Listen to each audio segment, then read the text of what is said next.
യഥാവലെ സമ്പ്രദങ്ങളായി ചമയുമെന്നോ നിശ്ചയമത്രയുവാകുന്നത്. കൂടാതെ എല്ലാ ജനങ്ങളും എല്ലാ സമയത്തെങ്കിലും പ്രയത്നം ചെയ്തുകൊള്ളുവാൻ ആയതത്രേ ഇവിടെ ജന്മസാഫല്യമാകുന്നത്. രാമചന്ദ്ര വാക്പായാൽ അപൂർണമെല്ലാം ഇരിക്കുന്ന രാമചന്ദ്രൻ ഭവാന്മാരെ രക്ഷിക്കട്ടെ. ഭവാന്മാർക്ക് പല പ്രകാരേണയും ഉണ്ടാകുമല്ലോ സങ്കടങ്ങൾ.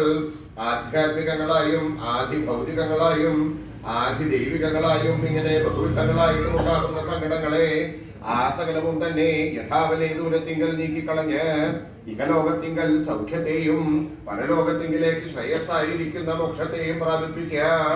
ആയതല്ലോ രക്ഷയുടെ പൂർത്തിയാകുന്നത്. എന്നിരിക്കുന്ന രക്ഷയെങ്കിൽ ആരിവിടെ രക്ഷിതാവ് എന്നല്ലേ? രാമചന്ദ്ര ഗുണമെല്ലാം ഇരിക്കുന്ന രാമചന്ദ്രൻ ഭവാന്മാരെ രക്ഷിക്കട്ടെ. ആര്? രാമചന്ദ്രനോ? എന്തിനാകുന്നത് ഇത്ര വളരെ സംശയിക്കുന്നത്? സൂര്യവംശാലങ്കാരഭൂതനായി ദശരഥാത്മജനായി സീതാവല്ലഭനായി കൃതവത്സലനായി നിൽക്കുന്ന ഭഗവാൻ ശ്രീരാമചന്ദ്രനെ തന്നെയാകുന്നത് ഇവിടെ ഭഗവാന്മാരുടെ രക്ഷയ്ക്കായി കൊണ്ട് കൽപ്പിച്ചത്. ആയതുകൊള്ളാം നല്ല ശിക്ഷാപടി പോലെ ബോധിച്ചു. ഇത്ര രക്ഷാസാമർഥ്യമുണ്ടായിട്ട് തന്തിരുവടിയെ പോലെ മറ്റായിരുന്നതയില്ല എങ്കിലും അഗുണമെല്ലാം ഇരിക്കുന്ന രാമചന്ദ്രൻ എന്നല്ലോ പറഞ്ഞത്. ആയത് ഹേതുവായിട്ട് അവസ്ഥാഭേദവും കൂടി കൽപ്പിച്ചിട്ടുണ്ടായിരുന്നുവെങ്കിൽ ഉപാസനയ്ക്ക്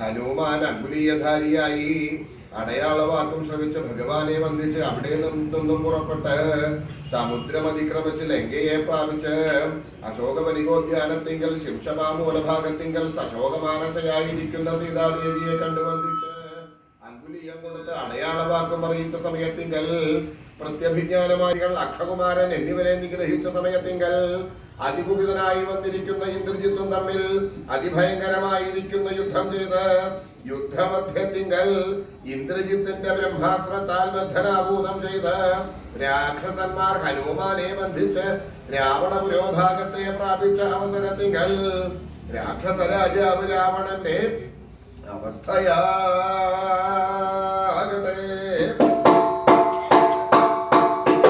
സോവിപ്ലവംഗമഭിവീക്ഷ്യ സമീരപുത്രം ചിത്രീയമാണ ഹൃദയ പിശിദാശനേന്ദ്ര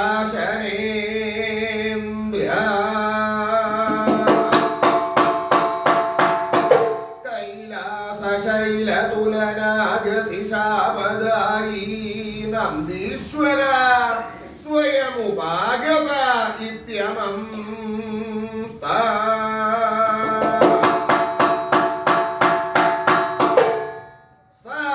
പിശിദാശനേന്ദ്ര അപി സമീരപുത്രം പ്ലവംഗം അഭിവീക്ഷ്യ പിശിദാശനേന്ദ്രനും സമീരപുത്രനായിരിക്കുന്ന പ്ലവംഗത്തെ അഭിവീക്ഷിച്ചു. ആ പിശിദാശനേന്ദ്രൻ എന്ന് പറഞ്ഞാൽ ആരാ? രാക്ഷസ രാജാവായിരിക്കുന്ന രാവണനും വായുപുത്രനായിരിക്കുന്ന ശ്രീ ഹനുമാനെ കണ്ടു.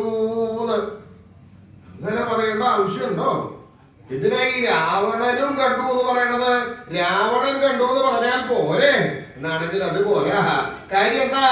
ആരെ ആദ്യം കണ്ടു എന്ന് പറയണം. വേണ്ടേ? ആരാ ആദ്യം കാണലുണ്ടായത്? ഹനുമാൻ രാവണനെയാണ് ആദ്യം കണ്ടത്. ഏത് അവസരത്തിലാണ് എന്നാണെങ്കിൽ ശ്രീരാമചന്ദ്രൻ സീതാദേവിയെ അന്വേഷിക്കാൻ വേണ്ടി 4 ദിക്കിലേക്കും വാനര സൈന്യങ്ങളെ പറഞ്ഞയക്കുന്നുണ്ടായില്ലോ.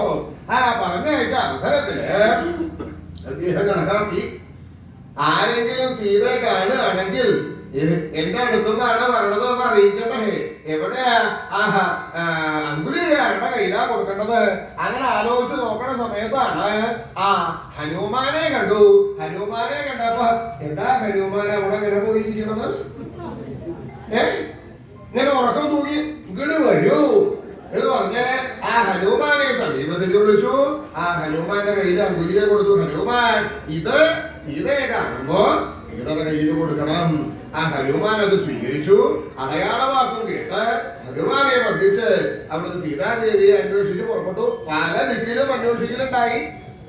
ഏത് ഭാഗത്താണ് സീത ഉള്ളത് എന്നുള്ളത് അറിയാൻ സാധിച്ചില്ല.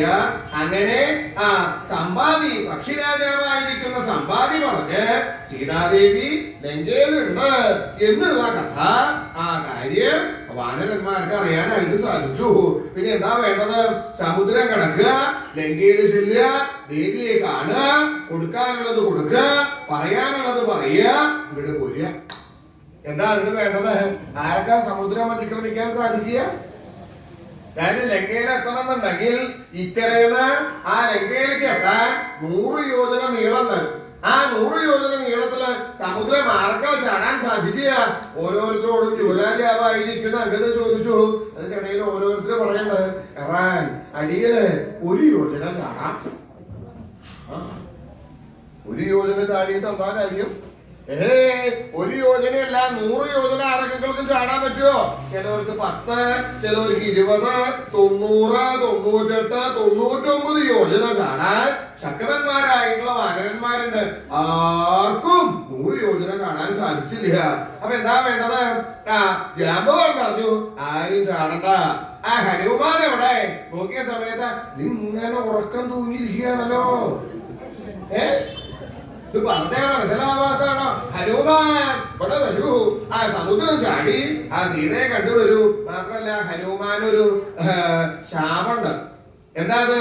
തന്റെ ശക്തി എത്രത്തോളം ഉണ്ട് എന്നുള്ളത് ഹനുമാൻ അറിയില്ല. അപ്പൊ ശാപമോക്ഷം കൊടുക്കാൻ വേണ്ടി ആ ഹനുമാനെ ജന്മകഥ പറഞ്ഞു കേൾപ്പിച്ചു. ജന്മകഥ കണ്ട് പറഞ്ഞു കേൾപ്പിച്ചപ്പോ ഹനുമാൻ തനിക്ക് ഇത്രത്തോളൊക്കെ ശക്തി ഉണ്ടാലേ. ആ ജാമ്പവാനെ വന്നിച്ച് മഹേന്ദ്ര പർവ്വതത്തിന്റെ മുകളിൽ കയറി കൊടുത്തു സമുദ്രം ഒരു ചാട്ടം. അതിവേഗത്തിൽ പോവുക.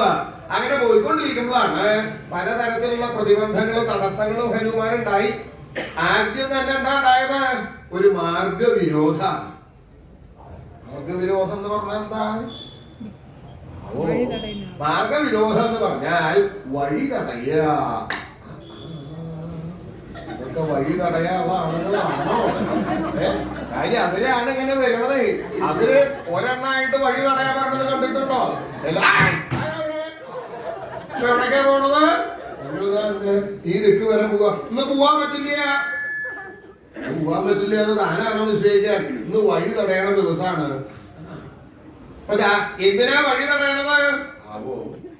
അപ്പൊ നിങ്ങളോട് ആരാ പറഞ്ഞത് വഴി തടയണമെന്ന്? അത് നമ്മുടെ മറ്റോടത്തെ മറ്റാള് പറഞ്ഞതാണ്. അപ്പൊ അയാൾക്ക് അറിയോ? ആ പറഞ്ഞയച്ച ആൾക്കും അറിയില്ല, വഴി തടയണ ആൾക്കും അറിയില്ല, ആർക്കും അറിയില്ല. ഹനുമാൻ ആകാശമാർഗത്തിലൂടെ പോണ അവസരത്തിൽ സമുദ്രത്തിൽ ഒരു പർവ്വതം അങ്ങോട്ട് പൊങ്ങി വന്നു. ആ പൊങ്ങി വന്ന സമയത്ത് ഹനുമാൻ കണക്കാക്കിയത് രാക്ഷസന്മാരുടെ മായാപ്രയോഗവും എന്ന് വിചാരിച്ച് ഹനുമാന് തിരുമാരണം കൊണ്ട് ആ പർവ്വതത്തെ അങ്ങോട്ട് നീക്കി.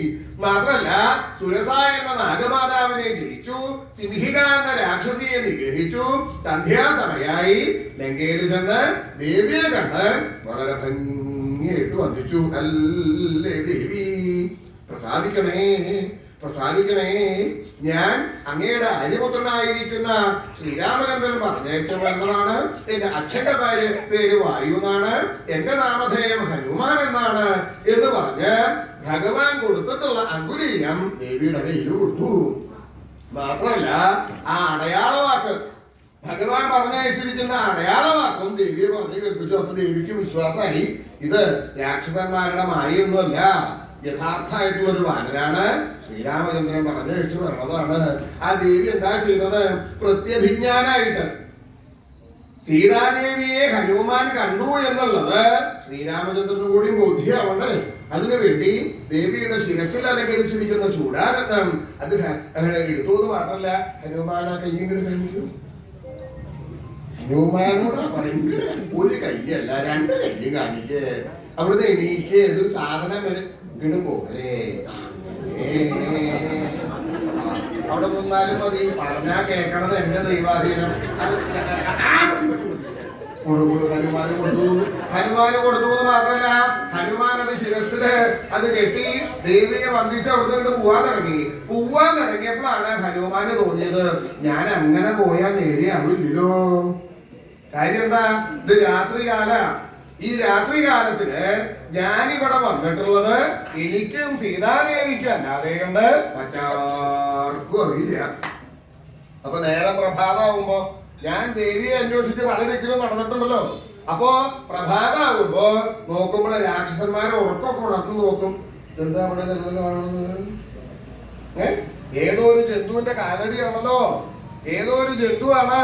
അങ്ങനെ നോക്കുമ്പോഴാണ് മനസ്സിലാവുന്നത് ഒരു കുരങ്ങൻ വന്ന് ആ സീതയെ കണ്ട് ഇവിടുന്ന് ചാടി പോയി. കഷ്ടം. എന്തിനാണോ ഒരു കുരങ്ങൻ ചാടി പോകണത്? വേറൊന്നുമില്ല, നമ്മുടെ സ്വാമി രാവണൻ അദ്ദേഹം ഈ സീതയെ ഇവിടുന്നാ കൊണ്ടുവന്നത്. അത് കാട്ടുന്നല്ലേ? അപ്പൊ ആ കാട്ടിൽ വെച്ച് തുടങ്ങിയതാണത്. ആ കുരങ്ങനും സീതയായിട്ട് നല്ല ലോഹ്യത്തിലായിരുന്നു. ഇപ്പൊ ആ സീത അങ്ങോട്ട് കൊണ്ടുവന്നപ്പോ ആ കുരങ്ങൻ അവിടെ ഇരിക്കാൻ പ്രതിയില്ല. അത് ദേവിയെ കാണാൻ വേണ്ടി വന്നിട്ടുള്ളതാ. ഇങ്ങനെ പലതരത്തിലുള്ള അപവാദങ്ങളും പറഞ്ഞു വരുത്താൻ വിരോധമില്ല. അപ്പൊ എന്താ വേണ്ടത്? ഉത്തരവാദിത്വപ്പെട്ട ആളുകളെ ആരെങ്കിലും കണ്ടതിന്റെ ശേഷമാവാൻ പോവുക. ഈ ലങ്കയിൽ ആരെയാ കാണേണ്ടത്? വേറെ ആരുമല്ല, രാക്ഷസ രാജാവ് രാവണൻ. രാവണനെ കണ്ടതിന്റെ ശേഷം പോയാൽ ആരും അപവാദം പറയില്ലല്ലോ. അപ്പൊ ഹനുമാൻ കണക്കാക്കി രാവണൻ എവിടെയാണ്, ഏത് ഭാഗത്തു കൂടെ പോയാലാണ് രാവണനെ കാണാനായിട്ട് സാധിക്കുക, ഇതൊന്നും ഹനുമാൻ അറിയില്ല. അപ്പൊ ഹനുമാൻ കണക്കാക്കി ഒരു കാര്യം ചെയ്യാം, ഞാൻ എവിടെയായി നിൽക്കണത്? അശോകവനിക. ഈ ഉദ്യാനം ഇതങ്ങോട്ട് നശിപ്പിക്കുക. അങ്ങനെ നശിപ്പിച്ചാലോ? നല്ലത് ചെയ്ത ആരെങ്കിലും അറിയുമോ? എത്ര നല്ല പ്രവൃത്തി ചെയ്താലും വേണ്ടില്ല, ഒരാളും അറിയില്ല. ഇനിയല്ല വല്ല ചീത്ത പ്രവൃത്തി ചെയ്ത് നോക്കൂ, ഇവിടുന്ന് അങ്ങോട്ട് ചെയ്യുമ്പോഴേക്കും അങ്ങേപ്പുറത്ത് അങ്ങോട്ട് പോയി അറിയും. അപ്പോ ഒരു കാര്യം, ഈ ഉദ്യാനം നശിപ്പിച്ചാൽ ഉദ്യാനപാലകന്മാർ എന്നെ രാവണന്റെ അടുത്തേക്ക് കൊണ്ടുപോകും. അങ്ങനെ കൊണ്ടുപോകുമ്പോ എനിക്ക് രാവണനെ കാണാലോ എന്ന് വിചാരിച്ച് ഉദ്യാനം മുഴുവൻ നശിപ്പിച്ചു. ആ നശിപ്പിച്ച അവസരത്തില് കുപിതന്മാരായി വന്നിരിക്കുന്ന ഉദ്യാനപാലകന്മാരെ നിഗ്രഹിച്ചു, സപ്തമന്ത്രികുമാരന്മാരെ ഹരിച്ചു, പഞ്ചസേനാപതികളെ വധിച്ചു, രാവണപുത്രന്റെ അക്ഷന്റെ കഥയും കഴിച്ചു. ഇത്രയായില്ലോ. ഇത്രയായപ്പോ ആ രാവണൻ അത് കേട്ടു. എന്ത് ഒരു കൊരകൻ ചാടി വന്ന് ഈ തരത്തിലുള്ള പ്രവൃത്തി ചെയ്തു? ആരാവിടെ? ആ ഇന്ദ്രിയത്തിനോട് ഇങ്ങോട്ട് വരാൻ പറയാ. ആളെ പറഞ്ഞു വെച്ചു. ഇന്ദ്രിയത്ത് വന്നു. ഇന്ദ്രിയത്ത് ഒരു കാര്യമുണ്ട്. ഏതോ ഒരു കൊരങ്ങൻ രാത്രികാലത്തിൽ ഇവിടെ ചാടി വന്നിട്ടുണ്ട്. അത് പല ദുഷ്പ്രവൃത്തികളും ചെയ്യലുണ്ടായിട്ടുണ്ട്. ആ കൊരങ്ങനെ ജീവനോടുകൂടി എന്റെ മുമ്പിലേക്ക് ഇവിടെ എത്തിക്കണം. എന്താ പറ്റില്ലേ? അച്ഛൻ പറയുകയാണെങ്കിൽ ഞാൻ ഒന്ന് ശ്രമിക്കാം. ആ ഇന്ദ്രജിത്ത് അവിടുത്തെ രാക്ഷസ സൈന്യങ്ങളോട് കൂടി പുറപ്പെട്ടു. ഇന്ദ്രജിത്ത് പുറപ്പെട്ടപ്പോ രാക്ഷസന്മാർക്ക് സന്തോഷമായി. കാരണം എന്താ? ഇന്ദ്രജിത്ത് ആള് നിസ്സാരക്കാരനല്ലേ, ഇന്ദ്രനെ ജയിച്ചിട്ടുണ്ട്. ആ ഇന്ദ്രനെ ജയിക്കുക കാരണമാണ് ഇന്ദ്രജിത്ത് എന്നുള്ള പേര് തന്നെ കിട്ടിയിട്ടുള്ളത്. രാക്ഷസന്മാർക്ക് ഇന്ന് കൊരങ്ങന്റെ കഥ കഴിയും. ഇന്ദ്രജിത്ത് വിജയിക്കട്ടെ, കുമാരൻ ഇന്ദ്രജിത്ത്, ഇന്ദ്രജിത്ത് കുമാരൻ വിജയിക്കട്ടെ, ഇന്ദ്രജിത്ത്, ഇന്ദ്രജിത്ത്, ഇന്ദ്രജിത്ത്. ഘോഷായിട്ട് അങ്ങോട്ട് പുറപ്പെട്ടു. കാര്യം അങ്ങനെ ഇനിയിപ്പോ ഘോഷായിട്ട് ഇവിടെ ഇല്ലാട്ടോ, അവിടെയൊക്കെ ഘോഷായിട്ട് പുറപ്പെടേണ്ട കാലമായിട്ടുണ്ട്. അവര് വിജയിക്കട്ടെ, ഇവര് വിജയിക്കട്ടെ, മറ്റവര് വിജയിക്കട്ടെ. ഇത് വിളിച്ചു നടന്നിട്ട് വല്ല കാര്യമുണ്ടോ? ജയിച്ചവർക്ക് ഗുണമുണ്ട് എന്നല്ലാതെ കണ്ട് ജയിപ്പിച്ചവർക്ക് വല്ല കാര്യമുണ്ടോ? എന്നാലും അതെ, ഇന്ദ്രജിത്ത് അങ്ങനെയല്ല. ഇന്ദ്രനെ ജയിച്ചിട്ടുണ്ടായിട്ട് കൊരങ്ങന്റെ കഥ ഇപ്പൊ കഴിയും. അങ്ങനെ ഘോഷമായിട്ട് അങ്ങനെ പുറപ്പെട്ടു എന്ന് മാത്രമല്ല, ആ ഉദ്യാനത്തിന്റെ അടുത്തങ്ങോട്ട് എത്തിയ സമയത്താണ് ആ ഹനുമാൻ അങ്ങോട്ട് കേട്ടൂലോ, ഏട്ടാ ആരുടെ വരവാണ്? ഇന്ദ്രജിത്ത്, രാവണപുത്രൻ. ആ തനിക്ക് ആര് വന്നാലെന്താ? ആ ഹനുമാൻ അവിടെ നിന്നു. ഇന്ദ്രജിത്ത് ഹനുമാനോട് യുദ്ധം തുടങ്ങി. എങ്ങനെയാ യുദ്ധം നടക്കണത്? ആവനാഴിയിൽ നിന്നും ശരങ്ങൾ വലിച്ചൂരി തെരുതെരെ തുരുതുരെ ഹനുമാന്റെ നേരെ പ്രയോഗിക്കുക. ഹനുമാനാണെങ്കിലോ നിരായുധന, ഒരു ആയുധം കണക്കാക്കിയിട്ടില്ല. അപ്പൊ ഹനുമാൻ എന്താ ചെയ്യണത്? ചിലത് വരണത വഴിക്ക് ഒഴിഞ്ഞു മാറണ്ട, ചിലത് തിരിച്ചു പ്രയോഗിക്കണ്ട, ചിലത് പൊട്ടിച്ചു കളയണ്ട. വലിയ വലിയ വൃക്ഷങ്ങള്, വലിയ വലിയ പാറ കഷ്ണങ്ങള് കുത്തി അടർത്തി ഇന്ദ്രജിത്തിന്റെ നേരെ പ്രയോഗിക്കുക. ഇന്ദ്രജിത്ത് ഇവിടുത്തെ ശരം പ്രയോഗിക്കുക. ഹനുമാനോ വലിയ വലിയ പാറ കഷ്ണങ്ങളാ. അയ്യോ, അച്ഛൻ എന്നോട് എന്താ പറഞ്ഞിട്ടുള്ളത്? ഈ കൊരങ്ങനെ ജീവനോടുകൂടി അങ്ങോട്ട് എത്തിക്കണം എന്നാ. എനിക്ക് അത്രയൊന്നും പ്രാർത്ഥന ഇല്ല. എന്റെ ജീവൻ പെടുന്നു കൊണ്ടുപോയാൽ മതിയെന്നായി. കാര്യം വലിയ വലിയ വൃക്ഷങ്ങളാ വരണതേ. എന്താ വേണ്ടത്? അപ്പൊ ഇന്ദ്രിയത്തെ കണക്കാക്കി സാധാരണ ആയുധങ്ങളെ കൊണ്ട് ഈ കൊരങ്ങനെ ഒന്നും ചെയ്യാൻ പറ്റില്ല.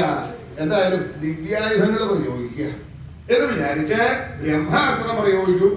ആ ബ്രഹ്മാസ്ത്രം തൊടുത്തു പിടിച്ചുകൊണ്ട് പറഞ്ഞു, എടാ വാനര, ഞാൻ എന്നോടാ പറയണത്. ഈ ബ്രഹ്മാസ്ത്രം കുറെ നേരം കുറെ നേരം കഴിഞ്ഞ മടുക്കില്ലെന്ന് ഇരിക്കണത്. അത് മടുക്കാണ്ടിരിക്കാൻ ഇങ്ങനെയുള്ള സാധനങ്ങളാണ്. ഇത് വല്ലപ്പോഴല്ലേ ഉണ്ടാവുള്ളൂ. ഞാൻ എന്നോടാ വാനര പറയണത്. ഞാൻ എന്താ ബ്രഹ്മാസ്ത്രാണ് പ്രയോഗിക്കണത്. നിനക്ക് തടുക്കാൻ ശക്തി ഉണ്ടെങ്കിൽ തടുത്തോ. ആരെങ്കിലും ചെയ്യൂ. ബ്രഹ്മാസ്ത്രാണ് പ്രയോഗിക്കണത് എന്ന് പറയണത് എന്തിനാ? 2 എണ്ണം കൊടുക്കാൻ തോന്നി ഞാൻ 2 എണ്ണം തരട്ടെ എന്ന് ചോദിച്ചിട്ടാണോ അടിക്കാൻ തുടങ്ങുക? അടിക്കണമെന്ന് തോന്നിയ കയ്യങ്ങിട്ട് തിരുമ്പുക, കൊടുക്കുക. എന്തായി ഇന്ദ്രിയത്തെ അങ്ങനെ പറയാൻ കാരണം? ദിവ്യായുധങ്ങളെ പ്രയോഗിക്കണത്. ദിവ്യായുധങ്ങൾ പ്രയോഗിക്കുമ്പോ ഇന്ന ആയുധാണ് പ്രയോഗിക്കണത് എന്ന് പറയണം. ഹനുമാൻ അത് കേട്ടു. നീ ബ്രഹ്മാസ്ത്രാണ് പ്രയോഗിക്കണത് അല്ലേ? എനിക്ക് ലോകത്തില് ഏതെങ്കിലും ഒരു ആയുധം പേടിക്കണം എന്നുണ്ടെങ്കിൽ ഈ ബ്രഹ്മാസ്ത്രം മാത്രമേ ഉള്ളൂ. അത് ബ്രഹ്മാവിന്റെ ശാപ. 3.25 നാഴിക നേരം എന്റെ ആയുധത്തിന് നീ അധീനനാവണം. ശാപം മാത്രമല്ല, ശാപമോക്ഷമുണ്ട്. അതെന്താ? ഹനുമാൻ അത് ഇന്ന സമയത്ത് അതില്ല, ഇഷ്ടമുള്ള സമയത്താവാം. അപ്പൊ ഹനുമാൻ കണക്കാക്കി പ്രാരംഭമുള്ള കാര്യങ്ങളൊക്കെ കാലേ കൂട്ടി മുൻകൂട്ടി കഴിച്ചു വെക്കില്ലേ നല്ലത്. എന്തായാലും ഒരു കാര്യം ചെയ്യാം. വരാൻ പോകുന്ന യുദ്ധം, ആ യുദ്ധത്തിന്റെ ഇടയിലാണ് ആരെങ്കിലും തന്റെ നേരെ ബ്രഹ്മാസ്ത്രം പ്രയോഗിച്ചത് വെച്ചാൽ 3.25 നാഴിക നേരം അങ്ങോട്ട് പോകും. അതിപ്പോ അങ്ങോട്ട് കഴിച്ചു വെക്കാം. ഹനുമാൻ ഇടകാണ്ട് അവിടെ നിന്നു. ഇന്ദ്രജിത്ത് ശരം പ്രയോഗിച്ചു. രാക്ഷസന്മാരിത് കണ്ടുല്ലോ. എടോ, ഇന്ന് കൊരങ്ങന്റെ കഥ കഴിയും. ഇന്ദ്രജിത്ത് ബ്രഹ്മാസ്ത്രം എടുത്തു തൊടുത്തു പ്രയോഗിച്ചു. ഇപ്പൊ കൊരങ്ങന്റെ കഥ കഴിയും. അങ്ങനെ ഇരിക്കണതിന്റെ ഇടയിലാണ് ബ്രഹ്മാസ്ത്രം ഹനുമാന്റെ ശരീരത്തിൽ വന്ന് തട്ടി. ഹനുമാൻ ചാട്ടാപ്പാട്ടാതെ കഴിഞ്ഞു. കൊരങ്ങന്റെ കഥ കഴിഞ്ഞു. ഇന്ദ്രജിത്ത് വിജയിക്കട്ടെ. ഇന്ദ്രജിത്ത് രാജന്മാർക്ക് സന്തോഷമായി. കാര്യം കൊരങ്ങന്റെ കഥ അങ്ങോട്ട് കഴിഞ്ഞു. അത് ആ കൊരങ്ങൻ മരിച്ചു എന്നാ വിചാരിച്ചത്.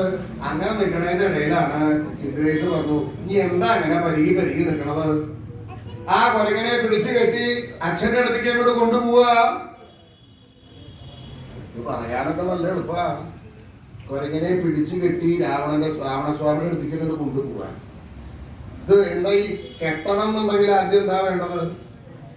ഇതിനോടൊക്കെ ചോദിച്ചിട്ട് വല്ല കാര്യമുണ്ടോ? കെട്ടിയവരൊക്കെ അവിടെ പോയിട്ടിരിക്കുന്നതാണ്. കെട്ടണം എന്നുണ്ടെങ്കിൽ ആദ്യം അതിന്റെ അടുത്തേക്ക് ചെല്ലണം, വേണ്ടേ? അത് പണ്ട് അപ്പൊ അതൊക്കെ അത് കൊണ്ട് ചെന്നാൽ മതി, ബാക്കിയുള്ളവര് കഴിച്ചോളുന്നാ കേൾക്കണത്. യഥാർത്ഥത്തില് അങ്ങനെയല്ല. അങ്ങനെ ആ കെട്ടാനങ്ങോട്ട് ചെല്ലണ സമയത്ത് ചിലപ്പോ ആ കൊരങ്ങന്റെ കഥ കഴിഞ്ഞിട്ടുണ്ടാവില്ല. ആ കൊരങ്ങൻ അങ്ങനെ അടുത്തേക്ക് ചെല്ലണ സമയത്ത് ഒരു കടി ആ വായ കൊത്തിരിക്കുക നല്ലത്. മൂക്കാ കൊരങ്ങന്റെ വായനാവും. എന്താ വേണ്ടത്? അപ്പൊ അങ്ങനെ പരികി നിൽക്കണതിന്റെ ഇടയിൽ ഒരു വിദ്വാൻ ഇവിടെ പുറപ്പെട്ടുല്ലോ. ഇവിടെ മാറുക ഇവിടെ നമുക്ക് സ്ഥലം നന്ന കഷ്ടിയാണ്. എന്താ വേണ്ടത്? ഉണ്ടാണ്ടിരിക്കേ. എന്താ? ഈ കൊരങ്ങനെ പിടിച്ചു കെട്ടി തിരുവമ്പിലേക്ക് രാവണസ്വാമിയുടെ അടുത്തേക്ക് എത്തിക്കണം. അത്രയല്ലേ വേണ്ടൂ? ഞാൻ നേരേക്ക് തരാം. ഞാൻ നോക്കി കൊരങ്ങ ഈ അങ്ങോട്ട് തിരിഞ്ഞിരിക്കുകയാണെങ്കിൽ ഇരുന്നോട്ടോ, എന്നെ ഉപദ്രവിക്കാനൊന്നും അല്ലാന്ന് പറഞ്ഞ ഹനുമാന്റെ വാലുമ്പിലൊന്ന് പോയി തൊട്ടു. കഴിഞ്ഞു. എന്ത് കഴിഞ്ഞു? കൊരങ്ങൻ ചട്ടൂന്ന്. അതെനിക്ക് എങ്ങനെയാ മനസ്സിലായത്? ഞാൻ വാലുമ്പിൽ തൊട്ട് നോക്കി. ഇവിടെ വാലുമ്പിൽ തൊട്ടാ കൊരങ്ങൻ സെഞ്ചി കൂടി മരിച്ചോ എന്നൊക്കെ അറിയാൻ അത്രയ്ക്കൊക്കെ കഴിവ് തനിക്കുണ്ടോ? താനൊരു കാര്യം ചെയ്യാൻ വാലുമ്പിലല്ലേ തൊട്ടത്, ആ വാലൊന്ന് പിടിച്ചു വലിക്കുക. ആരുടെ കൊരങ്ങെങ്കിലോ? അല്ലാണ്ട് തനിക്ക് വാലുണ്ടോ വലിക്കാൻ? ആ കൊരങ്ങന്റെ വാല് പിടിക്കും. എടോ താൻ ധൈര്യമായിട്ട് വലിച്ചോളൂന്ന്, ഞങ്ങള് പിന്നിലുണ്ടെന്ന്. നല്ല ഭാഗമായില്ലേ? ഈ അവിടെ ചെന്ന് വലിക്കാൻ നോക്കുമ്പോ ഞങ്ങള് പിന്നിലുണ്ടെന്ന് പറഞ്ഞാൽ ഈ പിന്നിൽ നിൽക്കണ ആരാണ് ആദ്യം ഓടുക? ഇനി പിടിച്ചോൻ അവിടെ പിടിച്ചു നിൽക്കാറാവും. ഇപ്പൊ എന്താ വേണ്ടത്? ആ വാലുമ്പിലും കിട്ടി പിടിച്ചു നോക്കുമ്പോ എപ്പോ കഴിഞ്ഞു. ഇന്ദ്രജിത്ത് നോക്കണ്ട്. എന്താ ഇനി അവിടെ പരിങ്ങി നിൽക്കണത്? വേഗം പിടിച്ചു കെട്ടി അങ്ങോട്ട് കൊണ്ടുപോവാ. നോക്കുമ്പോ പല പല വള്ളികള് പല ചങ്ങലകള് ഒക്കെ കൂടി കൂട്ടി കെട്ടിയ പിന്നെ എന്താ വേണ്ടത്? കെട്ടിയോ ചുമക്കണം, വേണ്ടേ? ഇല്ലെങ്കിൽ അത് അന്ന് ആലോചിക്കണത് കെട്ടണമെന്നുള്ളത്. കെട്ടിയോ ചുമക്കാതെ ഇല്ല. എല്ലാവരും കൂടി ആ കെട്ടിയോരനെ എല്ലാവരും കൂടി ഹനുമാനെ അങ്ങോട്ട് പൊക്കാൻ തുടങ്ങി. ഹനുമാൻ നന്ന ചെറുതൊന്നല്ല, പട്ടുകൂട്ടനാ. എല്ലാവരും പിടിക്കാണ്. അങ്ങനെ പിടിക്കാൻ നോക്കുമ്പോഴാണ് ഈ ഭാരം ഏറ്റുന്ന ആളുകളെ ശ്രദ്ധിച്ചിട്ടുണ്ടോ? അവർക്ക് എന്തെങ്കിലും ഒരു ശബ്ദം ഇല്ലാണ്ടത് പൊങ്ങില്ല. അതിപ്പോ മുഖത്തുകൂടെ വേണമെന്നല്ലേ, ഏതെങ്കിലും ഒരു ഭാഗത്തു കൂടെ പോയാൽ തന്നെ ധാരാളമായി. എല്ലാവരും കൂടിയിട്ട് അങ്ങനെ തലയിലങ്ങടെ ഏറ്റിന്ന് മാത്രമല്ല, അവിടെ നിന്ന് നടക്കാൻ തുടങ്ങിയപ്പോഴാണ് ഈ ആദ്യം പോയി തൊട്ട വിദ്വാനാണല്ലോ അയാളൊരു പ്രധാനിയായിട്ട് കണക്കാക്കിയിട്ടുള്ളത്. അപ്പൊ അവര് പറയുന്നത്, എല്ലാവരും ഞാൻ പറയണത് അങ്ങോട്ട് ശ്രദ്ധിക്കുക. അയാളാണല്ലോ പ്രധാനി. അപ്പൊ ശ്രദ്ധിക്കാണ്ട വയ്യ. ഈ മോളിൽ കിടക്കുന്ന സാധനത്തിന് തിരുവുമ്പിലെത്തിയാൽ മുമ്പാക്കം തട്ടി പിന്നാക്കം കിട മാറണം. പിന്നെ ആരെങ്കിലും മുമ്പാക്കം തട്ടിയിട്ട് മുമ്പാക്കം തന്നെ മാറൂ? എടോ അതല്ല, അയാൾ എന്താ ആയിക്കോട്ടെ. ഇത് ഹനുമാൻ കേട്ടു. എങ്ങനെയാ ഹനുമാൻ കേൾക്കണത്? 3:45 നാഴികയെ ഹനുമാൻ ബോധല്യായം ഉണ്ടാവുള്ളൂ, മോഹാലസ്യം ഉണ്ടാവുള്ളൂ. ഈ രാക്ഷസന്മാര് അവിടുന്ന് പിടിക്കലും കെട്ടലും ഏറ്റലും കൊണ്ടുവരലായിട്ട് 3:45 നാഴിക നേരം അങ്ങോട്ട് കഴിഞ്ഞു. ഹനുമാന് ബോധം തെളിഞ്ഞ സമയത്താണ് ഇവര് പറയണത് കേൾക്കണത്. എന്താ ഇവര് പറയണത്? മുകളിൽ കിടക്കണത് എന്ന് പറഞ്ഞാൽ ഞാൻ തിരുമുമ്പ് എന്ന് പറഞ്ഞാൽ ഈ ഏട്ടകളുടെ തിരുമുമ്പ് ആ കൊള്ളരുതാത്തവൻ രാവണൻ. അപ്പൊ രാവണന്റെ മുമ്പിൽ ചെന്നാൽ മുമ്പാക്കം തട്ടി പിന്നാക്കം എന്നെ കീഴ്പ്പെട്ട് തട്ടിയിടാനാണ് ശ്രമം. എന്നാൽ അങ്ങനെ തട്ടിയിടണ്ട. അങ്ങനെ തട്ടിയിടാ ഞാൻ ഇറങ്ങിക്കോളാം. എനിക്ക് ഇപ്പൊ ബോധം ഉണ്ടായി എന്ന് അറിഞ്ഞാൽ എന്താ ചെയ്യാ? ഈ രാക്ഷസന്മാര് വരെ ഇങ്ങനെ ഇടും, എന്നിട്ട് അവരിങ്ങോട്ട് പോകും. പിന്നെ ഞാൻ രാവണന്റെ അടുത്ത് എത്തുന്നത് വരെ കണക്കണ്ടേ? അത്ര നേരം ഏറ്റുകയാണെങ്കിൽ എത്തിക്കോട്ടെ എന്ന് ഹനുമാനും കണക്കാക്കി. ഏകദേശം രാവണന്റെ മുമ്പിലെങ്കിലും ചെന്നൂലോ. മുമ്പിൽ ചെന്നപ്പോഴാണ് ഇവർക്ക് പൊക്കണ പോലെ തന്നെ തട്ടുമ്പോഴും ശബ്ദം വേണേ. ശബ്ദം ഇല്ലാണ്ട് ഇവർക്ക് ഒന്നും ചെയ്യാൻ പറ്റില്ല. അവിടുന്ന് എന്ന് പറയലും ഹനുമാനെ ഇവിടെ തട്ടാനിറങ്ങിയപ്പോഴോ ആ ഹനുമാൻ ബന്ധനങ്ങളൊക്കെ പൊട്ടിച്ച് ചാടി രാവണന്റെ മുമ്പിൽ അവിടെ നിന്നു. ആ നിന്ന അവസരത്തില് ഹനുമാൻ രാവണനെയാണ് ആദ്യം കണ്ടത്. ഹനുമാന്റെ മുമ്പില് രാവണന്റെ മുമ്പിലല്ലേ ഹനുമാൻ ചാടി നിന്നത്? അതെ. ഒരാളുടെ മുമ്പിൽ ചാടി നിന്നാൽ രാവണനെ കാണാണ്ടിരിക്കാൻ രാവണന്റെ കണ്ണ് പൃഷ്ഠത്തിലാണോ? അതുകൊണ്ടല്ല. രാവണൻ എന്താ ചെയ്തത്? തന്നെ ഇന്ദ്രജിത്ത് ആ കുരങ്ങന്റെ കഥ കഴിച്ചു. അവിടുന്ന് കെട്ടി കൊണ്ടിട്ടുണ്ടല്ലോ. അങ്ങനെ കൊണ്ടുവരുമ്പോ ഇങ്ങോട്ട് വീഴുമല്ലോ, ഇടയ്ക്ക് വീഴട്ടെ, കീഴ്പ്പെട്ട് വീഴും. അങ്ങനെ കീഴ്പ്പെട്ട് ലേശം ഒന്ന് തല താറ്റിയിരിക്കുകയായിരുന്നു രാവണൻ. ഇപ്പൊ അങ്ങോട്ട് ഇവിടെ വീഴുമ്പോ തന്നെ കാണാം അങ്ങനെ ഇരിക്കണതിന്റെ ഇടയിലായി ഹനുമാൻ ബന്ധനങ്ങളൊക്കെ പൊട്ടിച്ച് ചാടി ഇവിടെ നിൽക്കണതേ. ആ ചാടി കിടന്ന്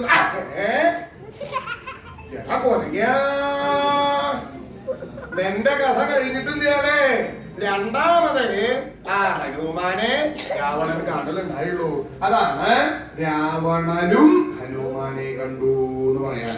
ആദ്യം ഹനുമാൻ കണ്ടു, അതിന്റെ ശേഷമാണ് രാവണൻ ഹനുമാനെ കാണലുണ്ടായിരുന്നത്. അങ്ങനെ കണ്ടപ്പോ എന്തായിരുന്നു രാവണന്റെ അവസ്ഥ എന്നാണെങ്കിൽ ചിത്രീയമാണ് ഹൃദയനായി രാവണൻ. അത്ഭുത ഭരിതനായി. രാവണന് എത്രമാത്രമാണ് അത്ഭുതം ഉണ്ടായത് എന്നുള്ളതൊരു കണക്കില്ല. കാര്യം എന്താ? ഈ അത്ഭുതം എപ്പോഴാണ് ഉണ്ടാവുക? മേപ്പോട്ട് നോക്കിയിരിക്കുമ്പോഴല്ല ഉണ്ടാവുക. കാണാത്തൊരു സാധനം കാണുക, കേൾക്കാത്ത ഒന്നിനെ കുറിച്ച് കേൾക്കുക. ഇങ്ങനൊരു സാധനം കണ്ടിട്ടുണ്ടോ മുമ്പ്? എങ്ങടാ നോക്കണത് എന്ന് മനസ്സിലാവണില്ലേ? അതാണ്. എന്തായാലും വേണ്ടില്ല, ഇങ്ങനെയുള്ള സാധനം മുമ്പിൽ ഉണ്ടെങ്കിൽ തന്നെ ഒരു രസമുള്ള കാര്യങ്ങൾ പറയാലോ. എന്തായാലും അങ്ങനെ ഈ രാവണൻ കുരങ്ങന്മാരെ കണ്ടിട്ടുണ്ടാവില്ല. അപ്പൊ ഈ ഹനുമാനെ കണ്ടപ്പോ അത്ഭുതം തോന്നി. അതല്ലേ? എന്നാണെങ്കിൽ അതല്ല. രാവണന് പരിചിതങ്ങളല്ല, സുപരിചിതങ്ങളല്ലാത്ത യാതൊന്നും ലോകത്തിലില്ല.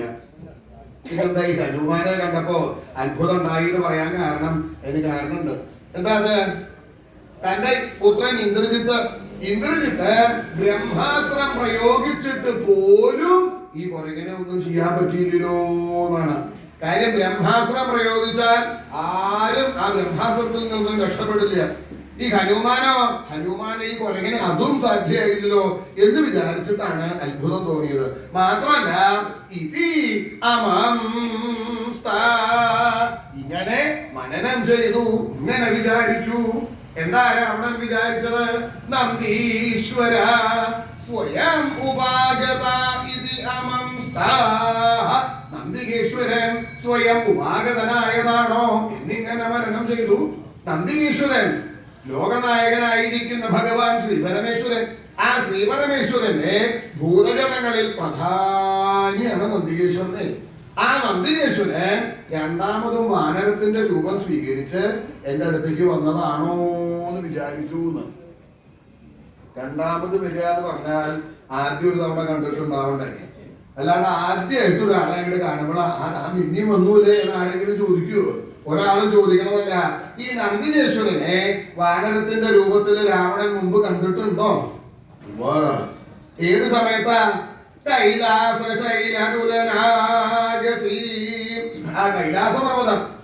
കൈലാസ പർവ്വതം രാവണനത് തുലനം ചെയ്തിട്ടുണ്ട്, തൂക്കി നോക്കിയിട്ടുണ്ട്, മേപ്പെട്ടെറിഞ്ഞ് പിടിച്ചിട്ടുണ്ട് എന്ന്. എങ്ങനെയത്? കൈലാസം പർവ്വതത്തിന്റെ സമീപത്ത് ചെന്ന് തന്റെ 20 ബലിഷ്ഠങ്ങളായിരിക്കുന്ന കൈകളുടെ മുഷ്ടികൾ ചുരുട്ടി പർവ്വതത്തെ അടിച്ച് ഇടിച്ച് ഭൂമിയും പർവ്വതം തമ്മിലുള്ള കെട്ട് വേർപെടുത്തി കൂത്തി അടർത്തി അങ്ങനെ മേപ്പെട്ടങ്ങനെ എറിയ, വരണ വഴിക്ക് പിടിക്കുക, പിന്നെയും എറിയ, പിന്നീട് അങ്ങനെ മേപ്പെട്ടെറിഞ്ഞ് പിടിക്കലുണ്ടായിട്ടുണ്ട്. എന്തിനാ അത്? ആ രാവണന്റെ കയ്യൂക്ക് അത് പരീക്ഷിച്ചത് അങ്ങനെ ചെയ്തിട്ടാ. ആ ചെയ്തത് വലിയൊരു ആഗസ് അപരാധല്ലേ? ഭഗവാന്റെ വാസസ്ഥാനമായിരിക്കുന്ന കൈലാസപർവ്വതം അത് ആക്രമിക്കില്ലേ രാവണൻ ചെയ്തത്. അങ്ങനെ ചെയ്തപ്പോ ശാപകായി നന്ദീശ്വര, നന്ദികേശ്വരൻ രാവണനെ ശപിച്ചു. അതെന്താണ്? ഈ വാനരത്തിന്റെ രൂപത്തിലാണ് രാവണനെ ശപിക്കാൻ വന്നത്. നന്ദികേശ്വരൻ എന്തിനാ ശപിച്ചത്? നന്ദികേശ്വരൻ സ്വയമേവ ശപിച്ചതല്ല. പിന്നെയോ ശ്രീപാർവതി ദേവി പറഞ്ഞതനുസരിച്ചിട്ടാണ് നന്ദികേശ്വരൻ രാവണനെ ശപിക്കുന്നുണ്ടായത്. എന്താ ഇതിന് കാരണം എന്നാണെങ്കിൽ രാവണൻ ശ്രീപാർവതി ദേവിയും അതുപോലെ നന്ദികേശ്വരനെയും ഒന്ന് പരിഹസിച്ചു. എന്താ അത് അതിന് കാരണം? രാവണൻ ഈ കൈലാസപർവ്വതം അത് മേപ്പെട്ടെറിഞ്ഞു പിടിക്കുന്നു. അങ്ങനെ മേപ്പെട്ടെറിഞ്ഞു പിടിക്കുമ്പോ അതിന്റെ മുകളിലത്തെ അവസ്ഥ എന്തായിരുന്നു എന്നാണെങ്കിൽ ലോകനായകനായിരിക്കുന്ന ശ്രീ പരമേശ്വരനും ലോകമാതാവായിരിക്കുന്ന ശ്രീപാർവതിയും തമ്മില് ഒരു പ്രണയ കലഹ സമയമായിരുന്നു. അപ്പോഴേ പ്രണയകലഹം, ഈ പ്രണയകലഹം എന്ന് പറഞ്ഞാൽ എന്താ? പ്രണയകലഹം എന്ന് പറഞ്ഞാൽ പ്രണയം കൊണ്ട് ഉണ്ടാകുന്ന കലഹം പ്രണയ കലഹം. പ്രണയം എന്ന് പറഞ്ഞാൽ എന്താ? പ്രേമം. ആകെ എത്ര എഴുതുള്ളൂ. ആ രണ്ടക്ഷരങ്ങൾ കേട്ടപ്പോ ഇനി താൻ പറയണ്ട, ഞാനങ്ങോട്ട് പറഞ്ഞുതരാന്നുള്ള ചായയിലിരിക്കണമെന്ന്.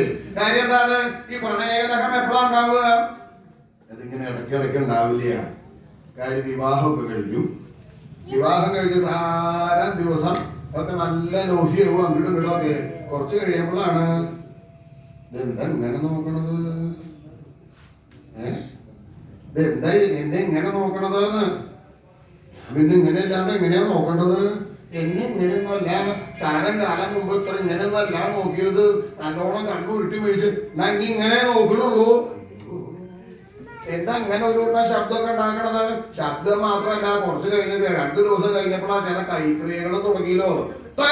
അയ്യോ, അവിടെ പ്രണയകലഹം ഉണ്ടാവൂ. അവിടെ ആകെ കൂടി ഒരു കലഹം ഉണ്ടാവുള്ളൂ.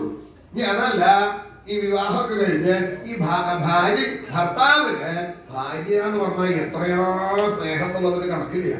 ഭാര്യയ്ക്കോ ലവലേശല്ല. ആ ഭർത്താവ് അങ്ങോട്ട് വരണത് കണ്ട ആവൂ, ആ ഏട്ട വരുന്നുണ്ടല്ലോ, അവിടെ പ്രണയകലഹം ഉണ്ടാവൂ? അവിടെ ഉണ്ടാവില്ല. പിന്നെ എപ്പോഴാ ഉണ്ടാവുക?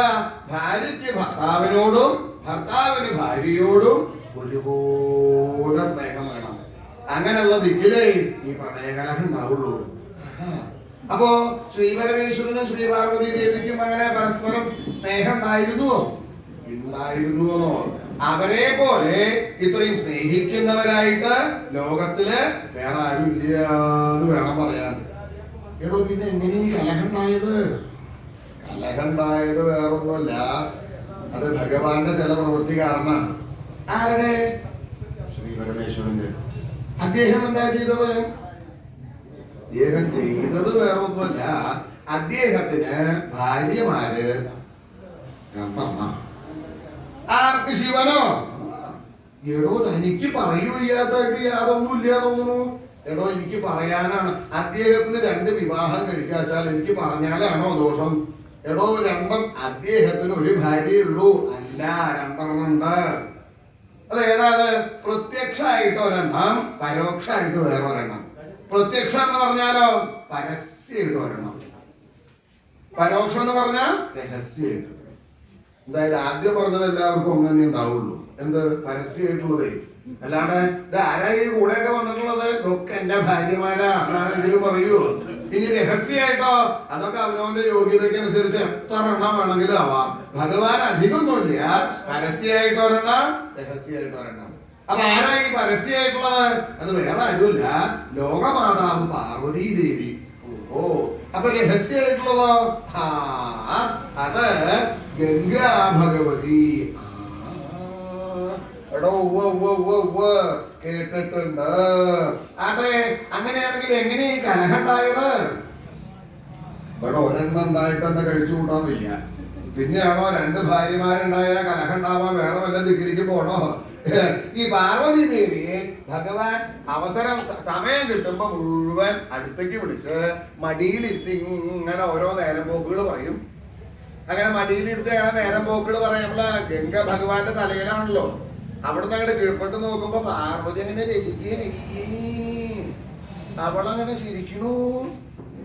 ഞാനും ഇദ്ദേഹത്തിന്റെ ഭാര്യ തന്നെയല്ലേ, ഇന്നേ വരെ ഒരു ദിവസം പോലും എന്നെ ഇങ്ങനെ ഒന്നും മടിയിലിരുത്തിയിട്ടില്ലല്ലോ. അപ്പൊ ഗംഗാഭഗവതി കണക്കാക്കി അദ്ദേഹത്തിനെ കുറ്റം പറഞ്ഞിട്ട് കാര്യമില്ല. കാര്യം എന്താ, ഞാൻ അദ്ദേഹത്തിന്റെ ശിരസിലാണല്ലോ. അപ്പൊ ഇങ്ങനെ പറയണ മുകളിലുണ്ട് എന്ന് ചിലപ്പോ അദ്ദേഹം മറന്നിട്ടുണ്ടാവും. ഒരു കാര്യം ചെയ്യാം, ഒന്ന് ഓർമ്മിപ്പിക്കാം എന്ന് വിചാരിച്ച് ഗംഗാഭഗവതി എന്ത് ചെയ്തു, അദ്ദേഹത്തിന്റെ ജടാഭാരം, ആ ജടാഭാരത്തിൽ നിന്ന് 1-2 ഇട ജടം എടുത്ത് ഒന്ന് മേപ്പോട്ടൊന്നുകൊണ്ട് വലിച്ചപ്പോഴോ അദ്ദേഹത്തിന് ലേശം ഒന്ന് വേദനിച്ചേ. അപ്പൊ പാർവതി മടിയിലെങ്കിലും ഇരുത്തി സല്ലപിക്കുന്നുണ്ട്, അതിന്റെ ഇടയിലായി ജടം ഇങ്ങോട്ട് പിടിച്ചു വലിക്കണത്. അപ്പൊ കയ്യൊന്നും അറിയാണ്ട് ആ നെറ്റിയുടെ അവിടേക്കും അങ്ങോട്ട് ചെന്നു. അത് പാർവതി ദേവി കണ്ടു. എന്താ അങ്ങനെ തലയിൽ കൈ വെച്ചിരിക്കണത്? പാർവതി, ഒന്നുമില്ല, ചെറിയൊരു തലവേദന ഉണ്ടോ എന്നൊരു സംശയം. അല്ല, അങ്ങനെ തലവേദന അങ്ങനെ വരല് പതിവില്ലല്ലോ. പാർവതി, തലവേദന ഞാൻ വരണോ എന്ന് പറഞ്ഞിട്ടാണോ വരണത്? അതിന് വരാൻ തോന്നി വന്നു, പോവാൻ നേരെ ആയി കഴിഞ്ഞാൽ അത് പോയിക്കോളും. അല്ല, അതിന് വല്ല വൈദ്യനെ കാണിക്ക്, വല്ല ഔഷധങ്ങൾ അരച്ചിട്, അങ്ങനെ വല്ലതും അതൊക്കെ വന്ന വഴിക്ക് അങ്ങനെ പോയിക്കോളും. ഭഗവാന് മനസ്സിലായി ഇത് ഗംഗയാണെന്ന്. അത് പാർവതിയോട് പറയാൻ പറ്റില്ലല്ലോ. പാർവതിയെ സമാധാനിപ്പിച്ചു. സാരം ദിവസം കഴിഞ്ഞു. പിന്നെയും ഭഗവാൻ മടിയിലിരുത്തി പാർവതിയെ സല്ലപിക്കുക. അതും ഗംഗ കണ്ടുല്ലോ.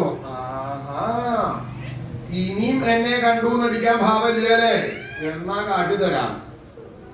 ആദ്യം 1-2 ഇഴയെ വലിച്ചുള്ളൂ, പിന്നെ ഒരു പിടിയെ കിട്ടി പിടിച്ചു, പൊട്ടു മേപ്പെട്ടൊരു വലി.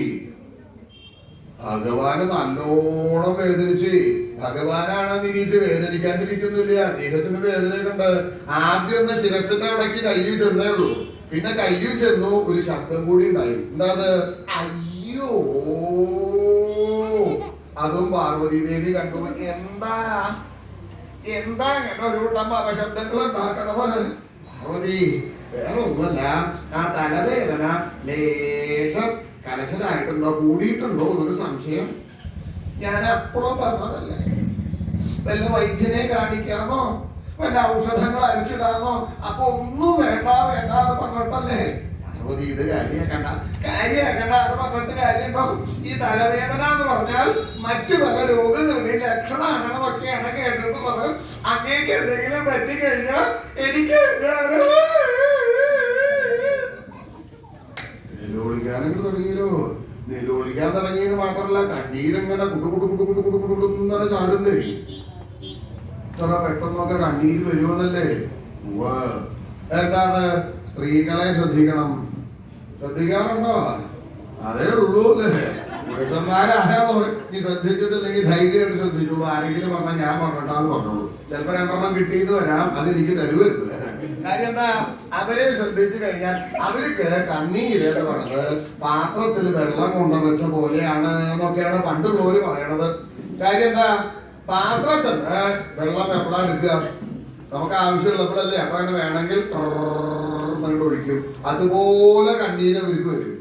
അതുപോലെ ആ കണ്ണീരില്ലാണ്ട് അവിടുന്ന് അതുപോലെ തന്നെയാണ്. അതെങ്ങനെയാണ്? അതിന് പരിചയമുള്ള ആരെങ്കിലും, പരിചയക്കാർ ഇങ്ങനെ നിലവിളിച്ചോണ്ടിരിക്കുമ്പോ പരിചയക്കാരെങ്കിലും വന്നാൽ അപ്പൊ ആ കണ്ണീരങ്ങോട്ട് ഇല്ലാണ്ടേ വരും. അതെങ്ങനെയത്? അങ്ങനെ നോക്കുമ്പോഴാണ് ഞാൻ അപ്പോഴും അങ്ങനെ നിലവിളിക്കുമ്പോൾ ഒരു പരിചയമുള്ള ആളങ്ങോട്ട് വന്നു. അതങ്ങോട്ട് കണ്ടപ്പോഴാണ് എന്തൊക്കെയുണ്ട് വിശേഷം, എത്ര ഈ കണ്ടിട്ട് ആ കണ്ണീര് തുടയ്ക്കാൻ പോയതെന്നും കൂടി അറിയില്ല. കാര്യം എന്താ, പാർവതി ദേവി തുടങ്ങി വെച്ചതാ. അപ്പൊ ബാക്കിയുള്ളവർക്ക് അതിന്റെ ഗുണമില്ലാണ്ടിരിക്കില്ല. പാർവതി ഇങ്ങനെ നിലവിളിക്കണ്ടെന്ന് പറഞ്ഞിട്ട് അങ്ങേക്ക് എന്തെങ്കിലും പറ്റി കഴിഞ്ഞാൽ എനിക്ക് ഇങ്ങനെ ഇത് ഈ തലവേദന വേറെ ഒന്നുമല്ല, നീരിളക്കത്തിന്റെ വകയാണ് ഈ തലവേദന. നീരിളക്ക് അദ്ദേഹം നുണയല്ലേ പറഞ്ഞത്? അല്ല, അദ്ദേഹം പറഞ്ഞത് പരമാർത്ഥാണ്. ഒന്ന് ആലോചിച്ച് നോക്കൂ.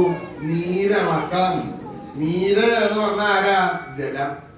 ഈ ഗംഗ ആരാ? ജല.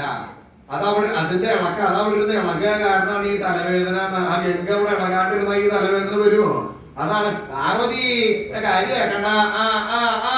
പാർവതിയെ സമാധാനിപ്പിച്ചു. ഭഗവാന് പരിഭ്രമം മനസ്സിലായി. കാര്യം എന്താ, ആദ്യം 1-2 ഇഴയെ പിടിച്ചുള്ളൂ, പിന്നെ ഒരു പിടിയെങ്കിലും പിടിച്ചു. ഇനിയും ഞാൻ ഗംഗയെ കണ്ടു നടിച്ചിട്ടില്ല എന്നുണ്ടെങ്കിൽ ആ ജടയൊക്കെ കൂടി കൂട്ടി പിടിച്ച് മേപ്പോട്ട് ഒരു വലിയ വലിച്ചാൽ കാഷണ്ഠിക്ക് ചികിത്സ ഉണ്ട്. എനിക്ക് ജടാധരൻ എന്നൊരു പേരും കൂടി ഉണ്ട്, അതും കൂടി ഇല്ലേണ്ടാവും. ഇപ്പൊ എന്താ വേണ്ടത്? സാരം. അപ്പൊ ഭഗവാന് വേണ്ടത് വേണ്ട സമയത്ത് തോന്നൂലോ. ഭഗവാൻ കണക്കാക്കി പാർവതിയെ സാരം നേരത്തേക്ക് ഇവിടുന്ന് മാറ്റി നിർത്തണം. ആ മാറ്റി നിർത്തിയിട്ട് ആ സമയത്ത് ഗംഗയെ ഒന്ന് കണ്ടു പിടിക്കാം. എന്താ വേണ്ടത്? ആ ദേവസ്ത്രീകള് സ്വർഗത്തിൽ നിന്ന് ഇവിടെ വന്ന് ആ പാർവതി ദേവി മാനസ സരസിലേക്ക് കണ്ട് കുളിക്കാൻ കൊണ്ടുപോട്ടെ എന്നങ്ങോട്ട് മനസ്സിലങ്ങോട്ട് സ്മരിച്ചപ്പോഴാണ് ദേവസ്ത്രീകള് ഉർവശി, മേനക, രംഭ, തിലോത്തമ എല്ലാവരും കൂടി അവിടെ നിന്ന് പുറപ്പെട്ടു. ആ എടി രംഭേ, ഞാൻ കൈലാസത്തിലേക്ക് പോവാണ്. മേനകെ, നീ മാത്രമായിട്ട് പോണ്ട, ഞാനും ഉണ്ട്. അദ്ദേഹം എന്നെ സ്മരിച്ചിട്ടുണ്ട്. തിലോത്തമേൻ എന്നെ സ്മരിച്ചു, ഉർവശി എന്നെ ആദ്യം സ്മരിച്ചു, എല്ലാവരും സ്മരിച്ചു. ആ ദേവസ്ത്രീകൾ എല്ലാവരും കൂടി ആ കൈലാസത്തിലേക്ക് അങ്ങോട്ട് പുറപ്പെട്ടു. കൈലാസത്തിലേക്ക് പുറപ്പെട്ടു എന്ന് മാത്രമല്ല, ആ കൈലാസത്തിന്റെ ഗോപുരത്തിന്റെ ഉള്ളിലേക്ക് അങ്ങോട്ട് കയറാൻ ഇറങ്ങിയപ്പോഴാണ് അവിടെ ഒരു ഗോപുരം കാവക്കാരുണ്ട്. എന്താണ്? ഭൃംഗീരടി എന്നാണ് ആ വിദ്വാന്റെ പേര്. അയാൾ അവിടെ നിൽക്കുന്നുണ്ട്. ദേവസ്ത്രീകൾ എന്ത് കണക്കാക്കി? ഭഗവാൻ സ്മരിച്ചിട്ടല്ലേ വരണത്, ഇനിയിപ്പോ ഇവരോട് പറയണ്ട എന്ന് വിചാരിച്ച് ഒരു കൂസലും ഇല്ലാതെ ആ ഗോപുരത്തിന്റെ ഉള്ളിലേക്ക് അങ്ങോട്ട് കയറാൻ തുടങ്ങി. ഗോപുരത്തിന്റെ ഉള്ളിലേക്ക് അങ്ങോട്ട് കയറാൻ ആരാ നിങ്ങളോടാ ചോദിക്കണത്? നിങ്ങൾ എവിടേക്കായി പോണത്? ഞങ്ങള് ഞാൻ ഇവിടെ നിൽക്കുന്നത് കണ്ടില്ലേ? എന്റെ പാദമല്ല, ഭഗവാന്റെ തൃപ്പാദമാണ് കാണേണ്ടത്. അതെനിക്ക് മനസ്സിലായി. അകത്തേക്ക് പോവാനുള്ള അനുവാദം ഉണ്ടോ? അനുവാദമുണ്ടോ എന്ന് ചോദിച്ചാൽ ഭഗവാൻ സ്മരിക്കുകയാണല്ലോ ചെയ്തിട്ടുള്ളത്. അപ്പൊ നിങ്ങളോടാ ചോദിക്കണത് അകത്തേക്ക് പോവാനുള്ള അനുവാദം ഉണ്ടോന്ന്? ഇല്ല, അനുവാദം ഇല്ലെങ്കിൽ എന്റെ ഉള്ളിലേക്ക് പോകാനും പറ്റില്ല. എന്നാ ഒരു കാര്യം ചെയ്യോ, നിങ്ങള് ഒന്ന് അനുവാദം ഉണ്ടാക്കിയിട്ട് വരുമോ? അനുവാദം ഉണ്ടാക്കിയിട്ട് വരുമോ എന്ന് ചോദിച്ചാൽ അതെ, ആര് വന്നു എന്നാ പറയേണ്ടത്? ദേവസ്ത്രീകൾ കണക്കാക്കി ദേവസ്ത്രീകളെ മനസ്സിലാവുമല്ലോ. ഞങ്ങൾ വന്നിട്ടുണ്ട് എന്ന് പറഞ്ഞാൽ അദ്ദേഹത്തിന് അങ്ങോട്ട് മനസ്സിലായിക്കോളും. ഒരു കാര്യമുണ്ട്, അവിടെ നോക്കൂ, ഞാനൊന്ന് അദ്ദേഹത്തിനോട് പറഞ്ഞിട്ട് ഇങ്ങോട്ട് വരാം. ആ ദേവസ്ത്രീകളെ ഗോപുരത്തിന്റെ അവിടെ നിർത്തി എന്ന് മാത്രമല്ല ഭഗവാന്റെ അടുത്ത് ചെന്നു ഗംഭീരായിട്ടൊന്ന് തൊഴുതു. അല്ല, ചിലവര് തൃപ്പാദം കണ്ട് വന്ദിക്കാൻ വന്നിട്ടുണ്ട്. ആരാ വന്നിട്ടുള്ളത്? ഞങ്ങളാണ്. ആര്? ഞങ്ങള് നിങ്ങളല്ലേ, അങ്ങനല്ലല്ലോ കാണിക്കേണ്ടത്. അല്ലാതെ ഞങ്ങളെന്ന് പേരിട്ടിട്ട് ചിലവര് ഇറങ്ങിയിട്ടുണ്ട്. അങ്ങനെ ചില പേരൊന്നും ഇല്ല ഭഗീരടി. അവരോട് അവര് എന്നോട് അങ്ങനെയാണ് പറഞ്ഞത്. അവരോട് വേറെ വല്ല പേരുണ്ടോ ചോദിക്കൂ. ഭഗീരടിക്ക് അപ്പൊ തന്നെ മുറിഞ്ഞു. ഞാനേ ഒരു പ്രവൃത്തി ഇല്ലാണ്ട് അവിടെ ഇരിക്കുമ്പോ ഓരോരുത്തരും അങ്ങോട്ട് കെട്ടിയെടുത്തോളൂ. അവിടെ ചെന്നു, ഗോപുരത്തിന്റെ അവിടെ ചെന്നു. ഗോപുരത്തിന്റെ അവിടെ അനുവാദം കിട്ടിയോ? അദ്ദേഹം പറയണത് ഇങ്ങനെ ചിലവരില്ല എന്നാണ്. നിനക്ക് മനസ്സിലായില്ലേ ഞങ്ങൾ ഇവിടെ ഉണ്ടാകുന്നുള്ളത്? എനിക്ക് മനസ്സിലായിട്ട് കാര്യമില്ലല്ലോ, അദ്ദേഹത്തിനും കൂടി മനസ്സിലാവണ്ടേ? അതെ, നീ അവിടെ പോയിട്ട് എന്താ പറഞ്ഞത്? ഞാൻ അവിടെ ചെന്നിട്ട് ഞങ്ങൾ വന്നിരിക്കണു അങ്ങോട്ട് പറഞ്ഞു. അതെങ്ങനെയാ നേരെയാവുക? ഞങ്ങളെ അല്ലാതെ കണ്ട് ഞങ്ങളെന്ന് പറയുമ്പോ എങ്ങനെയാണ് ഞങ്ങളാവുക? അത് നിങ്ങളല്ലേ ആവുള്ളൂ. നിങ്ങൾ ഇങ്ങനെ ഈ കള എന്ന് പറയാണ്ടേ നിങ്ങൾക്ക് സാമാന്യം പോലെ വേറെ വല്ല പേരുണ്ടോ? ആ പേരങ്ങട് ആദ്യം പറഞ്ഞാ പോലെ. നിങ്ങളാന്ന് പറഞ്ഞ ശേഷമുള്ളവനെ ദണ്ഡിപ്പിക്കാൻ വേണ്ടിയിട്ട്. അതെ, നിങ്ങളുടെ പേരെന്താ? നിങ്ങൾക്ക് എല്ലാവർക്കും വേറെ പേരുണ്ട്. വേറെ പേരൊന്നും വേണ്ട, എല്ലാവർക്കും കൂടി ഒരു പേരുണ്ടെങ്കിൽ അത് പറഞ്ഞാൽ മതി. ഞങ്ങളെ എല്ലാവരും കൂടി പറയണത് സ്വർഗ സ്ത്രീകള് എന്നാണ് പറയാ. എന്ത് സ്വർഗ സ്ത്രീകള്? ഭൃംഗീരടിക്കാണെങ്കിൽ അക്ഷരം പുറപ്പെടുന്നില്ല. ഇതൊക്കെ എന്താ വേണ്ടത്? അല്ല, ഈ പേര് നിങ്ങൾ എത്ര കാലം ഉരുവിട്ടിട്ടാണ് അങ്ങനെ പറയാറാക്കിയത്? ഭൃംഗീരടി, ഞങ്ങൾ അങ്ങനെ ഉരുവിട്ടിട്ടൊന്നുമില്ല. ഒന്നുകൂടി പറയേ, സ്വർഗസ്ത്രീ. ഓരോ അക്ഷരമായിട്ട് പറയേ. എനിക്ക് പറയാൻ പറ്റണ്ടേ? സ്വ സോ സോ അല്ല ഭംഗിയിലടി സ്വ എന്ന് പറയൂ. എത്ര പറഞ്ഞാലും സ്വ എന്നുള്ളത് പുറപ്പെടുന്നില്ല. അപ്പൊ ദേവസ്ത്രീകളെ കണക്കാക്കി സോ എന്ന് പറയുകയാണെങ്കിൽ പറഞ്ഞോട്ടെ എന്ന് കണക്കാക്കി. സ്വ സോ എർ എർ ഗ ഗ സ്ത്രീ ത്രീ ക ക ല ല സോറ് ഗത്രീ കല സോറ് ഗത്രീ കല സോറ് ഗത്രീ കല. ഇവിടുന്ന് ഉരുവിട്ട് ഭഗവാന്റെ അടുത്ത് എത്തുന്നത് വരെ ഉരുവിട്ടാലല്ലേ പറയാൻ പറ്റുള്ളൂ. സോറ് ഗത്രീ കല സോറ് ഗത്രീ കല.